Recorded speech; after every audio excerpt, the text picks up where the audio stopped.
తండ్రి అయిన దేవునికి మహిమ కలుగునుగాక. ప్రభువైన యేసుక్రీస్తు నామములో చేరువచ్చిన మీ అందరికీ నా హృదయపూర్వక వందనాలు తెలియజేస్తున్నాను. నేటి పాఠ్యాంశముగా కీర్తనల గ్రంథము 40వ అధ్యాయము మొదటి వచనం నుంచి కొన్ని వచనాలు నేను చదువుతున్నాను. కీర్తనల గ్రంథము 40వ అధ్యాయము మొదటి వచనం నుండి. యెహోవా కొరకు నేను సహనముతో కనిపెట్టుకుంటుని, ఆయన నాకు చెవియొగ్గి నా మొర్ర ఆలకించెను. నాశనకరమైన గుంటలో నుండి, జిగటగల దొంగ ఊబిలో నుండి ఆయన నన్ను పైకెత్తెను. నా పాదములు బండ మీద నిలిపి నా అడుగులు స్థిరపరిచెను. తనకు స్తోత్ర రూపముగు క్రొత్త గీతమును మన దేవుడు నా నోట ఉంచెను. అనేకులు దాన్ని చూచి భయభక్తులు కలిగి యెహోవా యందు నమ్మిక ఉంచెదరు. దేవుడు తన పరిశుద్ధ వాక్యమును మన వినికిడిలో దీవించి ఆశీర్వదించునుగాక. ఆమేన్. మరి చదవబడిన ఈ కీర్తన కూడా రాజైన దావీదు యొక్క రచన. మరి రాజు అయిన తర్వాత ఆయన రాశాడా, రాజు కాకమునుపు ఈ కీర్తన రాశాడనేది స్పష్టంగా మనం చెప్పలేము. కానీ ఒకానొక ఆపత్కాల సమయంలో దావీదు దేవునికి మొరపెట్టి ఆపద నుంచి తప్పించబడిన తర్వాత దేవునికి కృతజ్ఞతలు చెల్లిస్తూ రాసిన కీర్తనగా మాత్రం దీన్ని చూడవచ్చు. మన జీవితంలో కూడా అయితే కనుక నిత్యము కూడా చాలా అపాయాలు, ప్రమాదాలు ఎదుర్కొనే సంఘటనలు మనకి అనేక ఉన్నాయి. ఎన్నో సందర్భాల్లో తెలిసి తెలియకుండా మనమే తప్పులో కాలేసిన సందర్భాలు ఉన్నాయి. అంటారు కదా, మీరు పప్పులో కాలేశారండి అంటారు. అంటే తీసుకోకూడని నిర్ణయాలు తీసుకుని, చేయకూడని పనులు చేసి, చేయకూడని సహవాసాలు, పలుకకూడని పలుకులు, అది వ్యాపారం కావచ్చు, కొన్ని సందర్భాలు అయితే కనుక ఎదుటివాడితో మన సంబంధ బాంధవ్యాలు కావచ్చు, పెళ్లి సంబంధాలు ఉన్నాయి కదా. లోకంలో అయితే కనుక కొన్ని సందర్భాల్లో మనం తీసుకునే కొన్ని నిర్ణయాలు ఆ సమయానికి మనకి సంతోషం, ఆనందం, మంచిగా అనిపిస్తాయి తప్ప భవిష్యత్తులో ఎన్నో కొద్ది కాలం గడిచేటప్పటికల్లా నేను ఆ రోజు చేసిన పని తప్పేమో అన్న భావన మన బ్రతుకులో అయితే కనుక తొలిచేస్తూ ఉంటుంది. చిక్కుపడిపోతాం, ఆపదల్లో పడిపోతాం. మనమే మన చేతులారా స్వయంకృతాపరాధం అంటారు. అంటే మనమే తీసుకున్ననే, ఎవరో కాదు, మనకి తెలిసే జరిగింది. కాకపోతే ఆ సమయంలో మన మీద ఉన్న ఒత్తిడిని బట్టి, మనల్ని ఎదుటివాడైతే కనుక తప్పుదారిలోకి మళ్లించిన విధానాన్ని బట్టి తెలియకుండానే మనం ఆ తప్పులు చేసి ఇబ్బంది పడాల్సిన పరిస్థితి వచ్చింది. మన బ్రతుకులు చాలాసార్లు జరిగినాయి. ఇవి ఇప్పుడు కూడా అలాంటి పొరపాట్లు చేసే ఇప్పుడు దాన్ని ఎలా సరిదిద్దుకోవాలన్న ఉద్దేశంతో ఇబ్బంది పడుతున్న పిల్లలు కూడా చాలామంది ఉన్నారు. మనం చేయకూడని పొరపాట్లు చేసి ఇబ్బంది పడుతున్న పరిస్థితులు. దావీదు కూడా ఎలాంటిదే పరిస్థితి ఎదురైందట. ఆ దావీదుకి ఎలాంటి పరిస్థితి ఎదురైనప్పుడు ఎంతగా ఆయన పరిస్థితి దిగజారిపోయింది అనుకున్నప్పుడు 2వ వచనం అంటాడు, నాశనకరమైన గుంటలో నుండి, జిగటగల దొంగ ఊబిలో నుండి ఆయన నన్ను పైకెత్తాను. ఊబి అంటే తెలుసా? పూర్వకాలం అయితే కనుక చాలా సందర్భాల్లో అది పెద్ద ప్రమాదం. ఇప్పటికి కూడా అడవుల్లోకి అలాంటి చోటుకి వెళ్ళినప్పుడు చూడడానికి అయితే కనుక మామూలుగానే ఉంటుందట, నేలలాగానే ఉంటుంది, కొంచెం చెమ్మగా కనపడవచ్చు, నీళ్ళు ఉండొచ్చు. అందులో ఒకసారి దిగితే ఇంకా మనం పైకి రావడానికి కుదరదు. అంటే అడుగున మనకి కాలుతో తన్ని మనం అయితే కనుక పైకి లేవటానికి మనకి సపోర్ట్ దొరకదు. అంతా కూడా లూజు సాయిల్ ఉండటం ద్వారా ఆ జిగట వలన మనం పైకి రావటం, ఒకసారి అందులోకి దిగామనుకుంటే కనుక బయటికి రాలేం. ఇప్పుడు కూడా కొన్ని స్థలాలకు వెళ్ళినప్పుడు, అరణ్యాల్లోనూ ప్రాబ్లమ్స్, అడవిలోకి వెళ్ళినప్పుడు అలాంటి చోట అయితే కనుక ఇలాంటి పరిస్థితులు ఉంటాయి. మనం మామూలుగానే వెళ్ళిపోతున్నాం, రోడ్డు కదా, దారి బాగానే ఉంది కదా అన్న ఉద్దేశంతో వెళ్ళిపోవచ్చు. కానీ అక్కడక్కడ ఇలాంటి ఊపితో ఉన్న గుంటలు ఉంటాయి. మనుషుల దగ్గరికి వచ్చేటప్పుడు కూడా కొన్ని పరిస్థితుల దగ్గరికి వస్తే పరిస్థితులు మనం కూడా అవతల వ్యక్తులు రోజు చూసే వ్యక్తులే కదా, వీళ్ళు మంచోళ్ళే కదా అన్న ఉద్దేశంతో వారి దగ్గరికి వెళ్ళి వారితో మనం సంబంధ బాంధవ్యాలు కలుపుకుంటాం. తెలియకుండానే ఊబిలోకి దిగిపోయినట్టుగా కొన్ని వ్యాపారాలు కూడా ఊబిలాగా ఉంటాయండి. ఒకసారి అందులోకి దిగామనుకుంటే మళ్ళీ బయటికి రాలేము. అలాగే మనం కొన్ని చేసుకునే అలవాట్లు ఉంటాయి, దురలవాట్లు అంటారు, తెలుసు కదా. ఒకసారి అందులోకి దిగితే సరదాగా ఉంటుంది. మొదట్లో వెళ్ళినప్పుడైతే కనుక సరదాగా ఓ సిగరెట్ తాగటమో, లేకపోతే కనుక మందు కొట్టడమో, పేకాట ఆడటమో, వ్యభిచారం చేయటమో, లేకపోతే కనుక కలహం ఆడటమో, పోకిరితనం ఉండటం మొదట్లో చిన్నగా ఉన్నప్పుడు అయితే కనుక మనకి కొత్తగా ఉన్నప్పుడు చాలా సరదాగా అనిపిస్తుంది. కానీ ఒక్కసారి అందులోకి దిగిన తర్వాత మళ్ళీ పైకి రావాలనుకుంటే కనుక అంత ఈజీ అయిన పని కాదు. అది దొంగ ఊబి, నిన్ను లాగేసుకుంటుంది.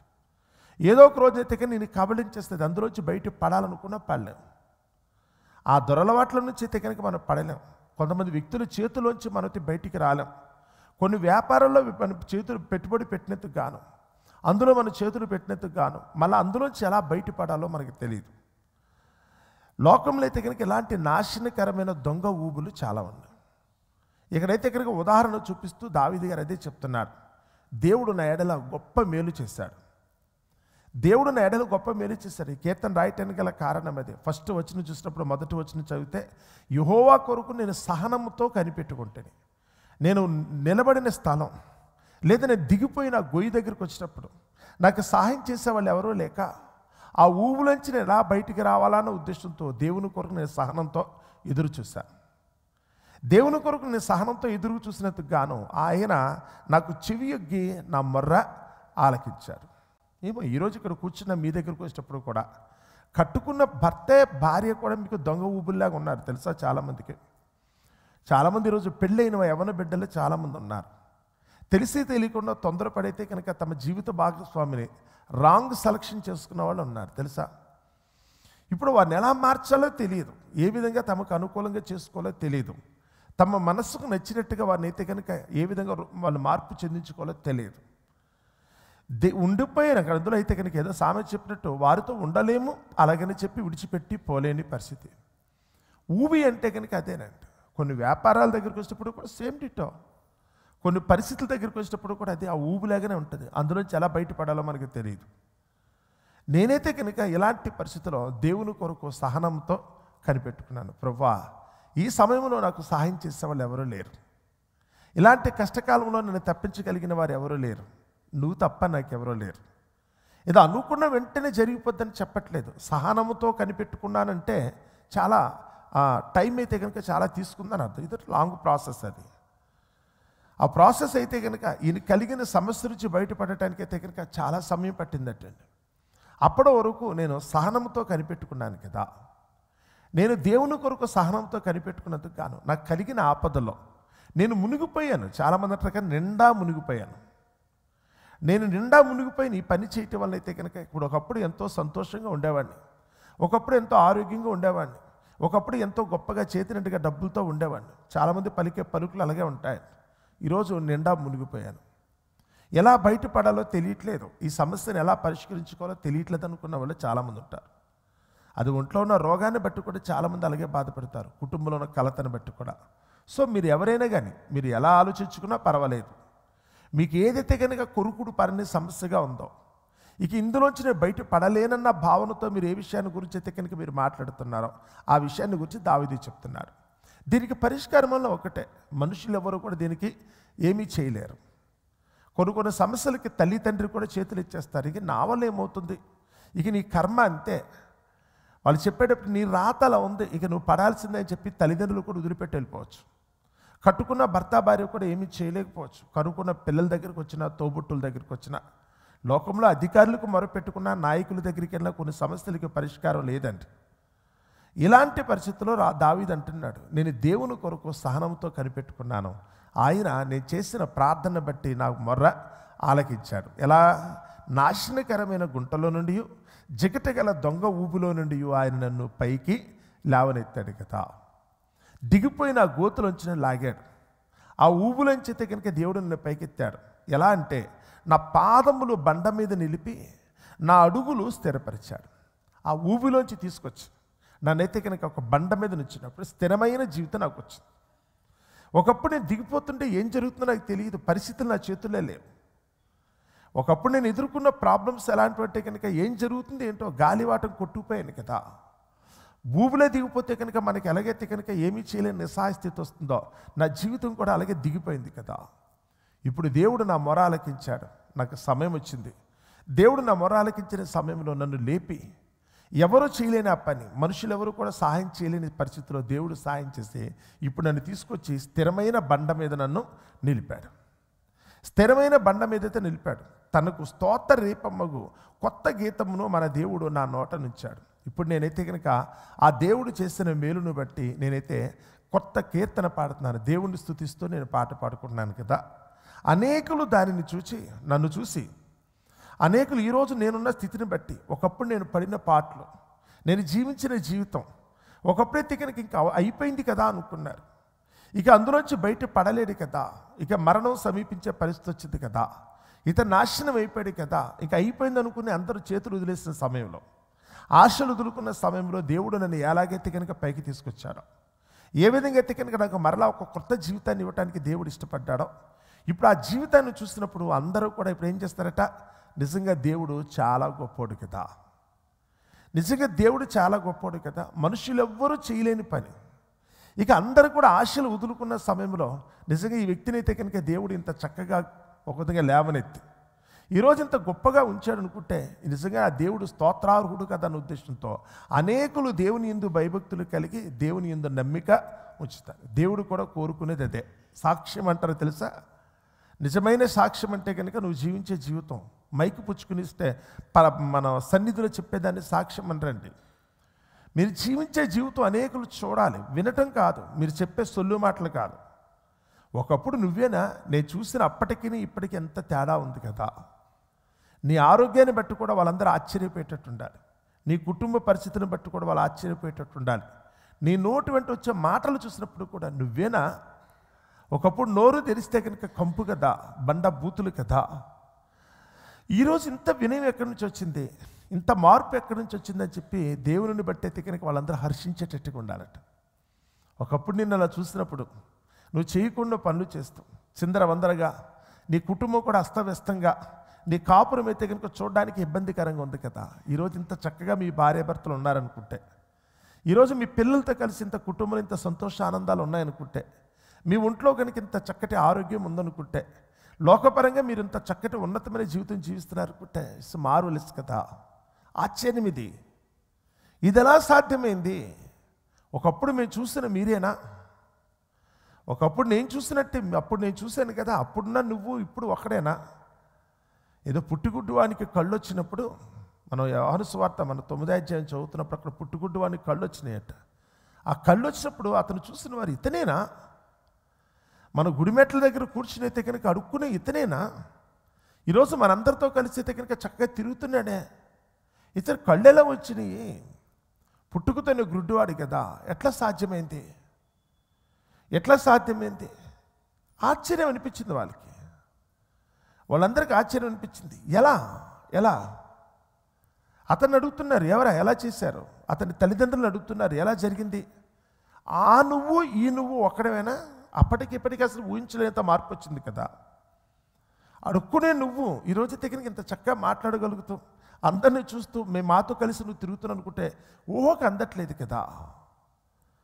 గెరాస్తలే దేశంలో ఉన్న దెయ్యములు పట్టిన వాడి దగ్గరికి వచ్చినప్పుడు కూడా అతని దెయ్యములు పట్టయితే కనుక, అతనిలో ఉన్న అపవిత్రాత్మలు పట్టయితే కనుక ఎప్పుడు చూసినప్పుడు కూడా కన్న తల్లిదండ్రులు కూడా దుఃఖం కలిగే బ్రతుకు బతికాడట. అతనిలో ఉన్న బలహీనతలో తాగుతూ తిరిగాడా, లేకపోతే వ్యభిచారం చేస్తూ తిరిగాడా, నలుగురిని అయితే కనుక కొట్లాట్లు పెట్టుకుని గొడవలాడు తిరిగాడా ఏమో తెలియదు. అతని తల్లిదండ్రులు కానీ కుటుంబీకులు కానీ అతను కట్టడి చేయడానికి చాలా ప్రయత్నాలు చేశారట. చేతులకు కాళ్లకు సంఖ్యలు కూడా వేసి బంధించాలనుకున్నారట. ఎవరెన్ని చేసినప్పుడు కూడా ఆ వ్యక్తి మాత్రం ఎవరి మాట వినలా. ఎవరో కూడా అతను సాధుపరచలేకపోయింది కదా. ఇది రాస్తున్న మాట అయితే కనుక ఎప్పుడు చూసినప్పుడు కూడా ఉండకూడని చోట ఉండటం, ఆ సమాధుల్లోనూ కొండల్లోనూ అరుపులతో కేకలతో ఎప్పుడు చూసినప్పుడు కూడా చూసేవాడు కూడా భయం కొలిపే రీతిలో బతికాడట అతను. ఈరోజు కూడా మనలో కూడా చాలామంది మీ కనుక్కున్న మీ పిల్లల దగ్గరికి వచ్చినా, కట్టుకున్న భార్యాభర్తల దగ్గరికి వచ్చినప్పుడు కూడా చాలామంది ఈరోజు కుటుంబీకులకే విసుగొచ్చే పరిస్థితి వచ్చేస్తుంది. ఆశలు వదిలేసుకున్నారు, ఇక మనం మార్చలేం.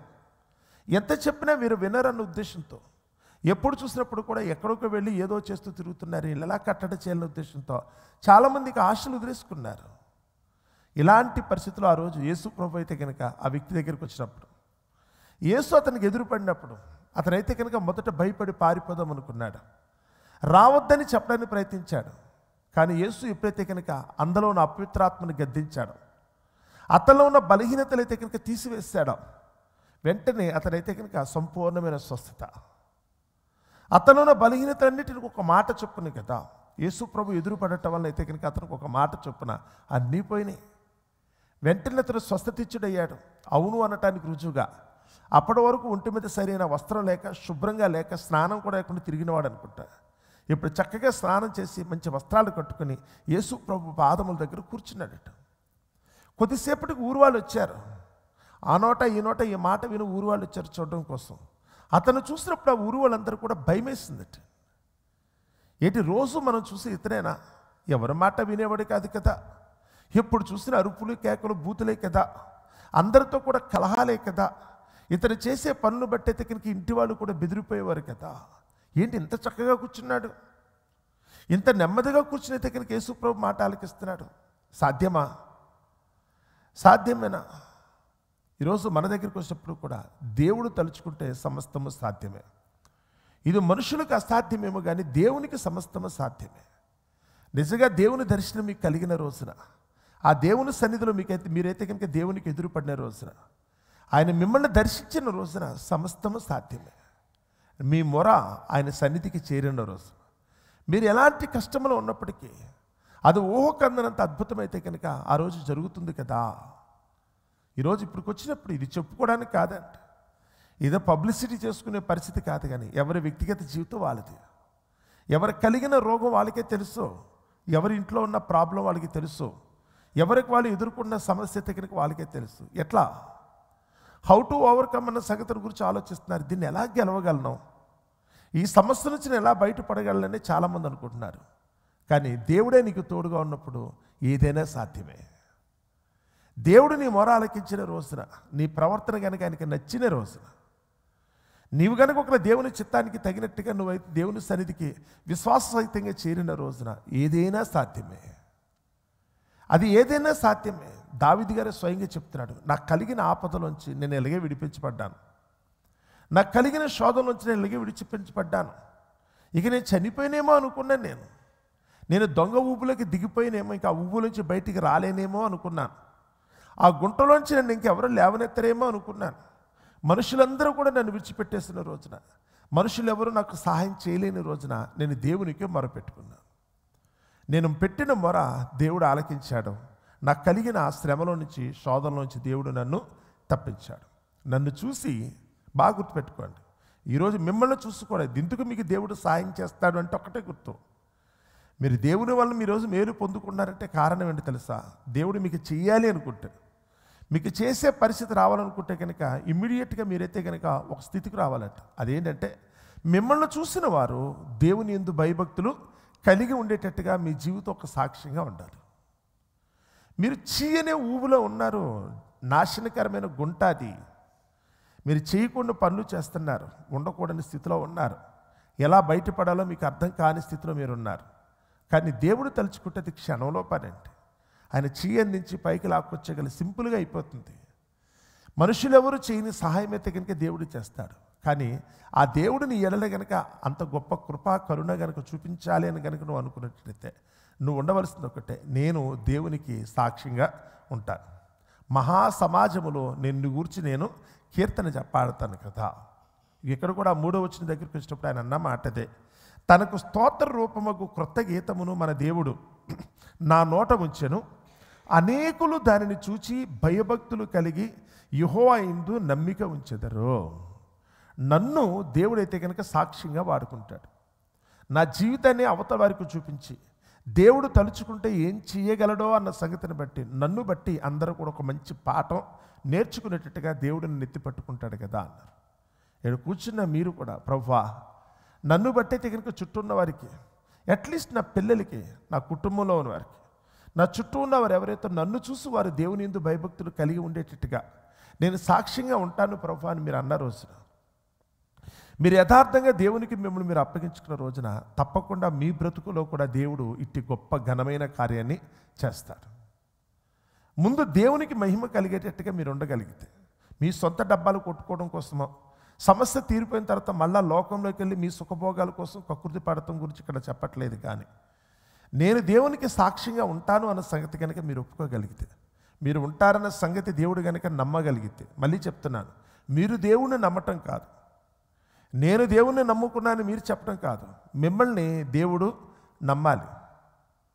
మీకు ఏదైనా చేశారనుకుంటే కనుక ఆయన కృప చూపించినందుకు కనీసం ఆయనకి దక్కవలసిన గౌరవం ఉంటుందిగా, ఆయనకి చెల్లించవలసిన కృతజ్ఞత ఉంటుంది కదండి. అలా చేసే రకంగానే మీరు ఉన్నారా? లోకంలో చాలామంది అవసరం ఉన్నంతసేపు ఒకలాగా, ఏరు దాటాక తెప్ప తగలేస్తాడని లోకంలో సామెత ఉంటుంది. ఆపదలో ఉన్నంతసేపు, బాధలో ఉన్నంతసేపు కూడా దేవుడు దేవుడు అనేవాళ్ళు చాలామంది ఉన్నారు. కానీ అవసరం తీరిపోయిన తర్వాత ఆ దేవుని గురించి పట్టించుకోకుండా మళ్ళా లోకంలోకి అయితే కనుక కుక్కల్లాగా, పందుల్లాగా తిరగటానికి అయితే కనుక చాలామంది వెళ్ళిపోతున్నారు. సో ఆ స్థితి మీకు వద్దండి. ప్రభువా, నేను నమ్మకంగా ఉంటాను, నేనైతే కనుక నీకు సాక్ష్యంగా ఉంటాను, నన్ను లేవనెత్తిన రోజున నేను నిన్ను స్తుతిస్తానని కనుక మీరు దేవుని సన్నిధిలో ఒక హన్నా చేసుకున్న నిబంధనలాగా మీరు కూడా చేసుకున్నట్టయితే తప్పకుండా ఈ రోజే, ఈ క్షణమే మీకైతే కనుక దేవుని నుంచి తప్పకుండా మంచి సమాధానం వస్తుంది. ఆ దేవుని సమాధానాన్ని బట్టి మీరందరూ కూడా అయితే కనుక మీరున్న అవసరతలో నుంచి, ఆపదలో నుంచి, మీకు కలిగిన ప్రమాదంలో నుంచి, ఆ నాశనకరమైన గుంటలోంచి మీరు తప్పించబడి లోకమంది అయితే కనుక స్థిరమైన బండ మీద నిలవబడి మీరు స్వేచ్ఛగా, స్వతంత్రంగా అయితే కనుక ఆనందంగా బ్రతకటానికి అవకాశం ఉంటుంది. మరి అట్టి కృప దేవుడు మనందరికీ అనుగ్రహించాలని, ఆయన సన్నిధిలో నిత్యము మనమందరము కూడా దేవాతి దేవునికి సాక్షులుగా ఉండాలని మనమందరము కూడా కోరుకుందాం. అట్టి కృప దేవుడు మనందరికీ దయచేయునుగాక. ఆమేన్.